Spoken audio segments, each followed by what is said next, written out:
સાવલી તાલુકાના મંજુસર ખાતે આવેલ મારુતિ કોર્પોરેશન પ્રાલી નામની કંપનીમાં આગ લાગી। મારુતિ કંપની સલ્ફર નામનું કેમિકલ ઉત્પાદન કરે છે। આગના પગલે વડોદરાથી ફાયર ફાઇટર 2 અને મંજુસર GIDCના ફાયર ફાઇટરો કામ લાગ્યા। આગના પગલે આજુબાજુની કંપનીના જીવ પડીકે બંધાયા। આગનું ચોક્કસ કારણ જાણવા નથી મળ્યું। કોઈ જાનહાનિના અહેવાલ નથી।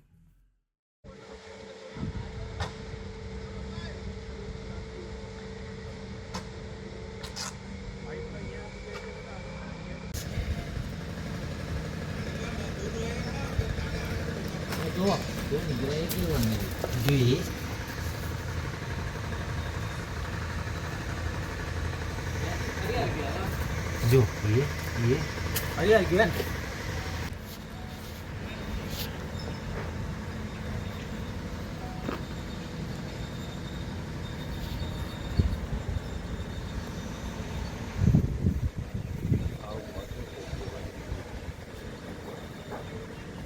તો દે હારગવાન ફાડવાનું લે નીકળ